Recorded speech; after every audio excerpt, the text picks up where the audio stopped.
APAC's asset and wealth management industry recently saw India's asset management sector reach new heights, Singapore looked to expand the power of its financial regulator, IPOs in Hong Kong hope for a 2024 bounce back, and a boom in ETFs and equity fund launches in China. Let's take a deeper look at these, as well as other headlines and developments.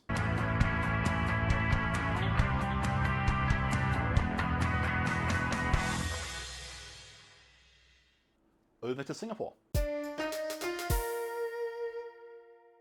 Policymakers in Singapore are looking to further enhance the powers of the MAS, Singapore's financial regulator and central bank, with regards to the inspection and reprimanding of financial institutions in the city-state, as they seek to tighten controls over business activities deemed potentially harmful, like offering Bitcoin futures.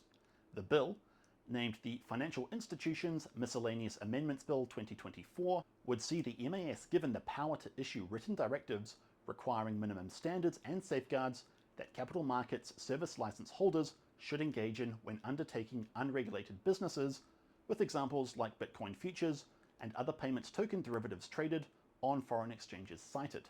Broadly, actions and activities which could pose contagion risks to an entity's regulated activities were the target of the bill. As things stand, CMS license holders may only be asked by MAS to adopt risk mitigating measures when engaging in unregulated business activities with retail investors. The introduction of the bill comes after a turbulent period in crypto markets, which saw various scandals and bankruptcies involving crypto exchanges and hedge funds like Alameda Research, Three Arrows Capital, FTX, Binance, and others.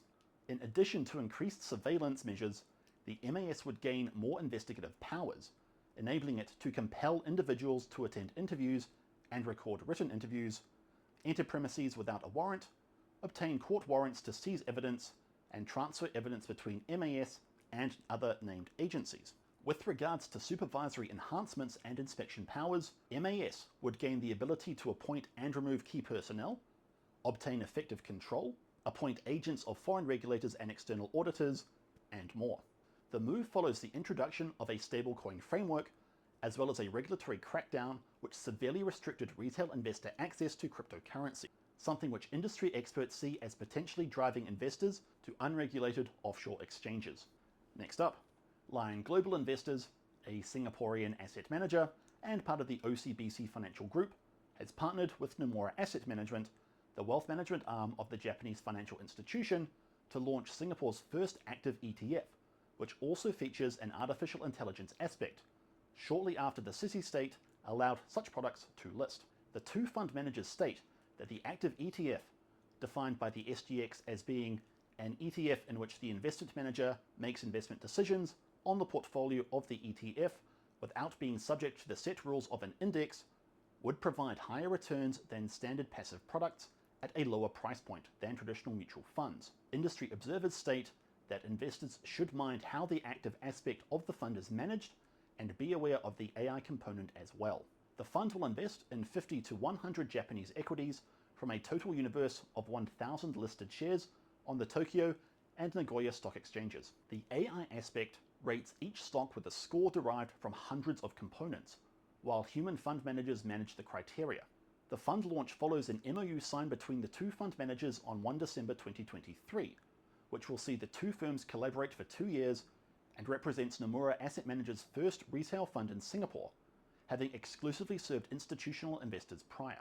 The new fund is allowed after SGX permitted active ETFs to be launched in early December 2023, joining several other APAC markets like Australia, Hong Kong, Indonesia, Japan, and others in allowing the product. Globally, demand for active ETFs rose nearly 44% over the first 11 months of 2023, reaching just over $700 billion US, including inflows of $167 billion US, though demand in APAC has declined slightly, with net flows decreasing 34% over the first 8 months of 2023 compared to 2022.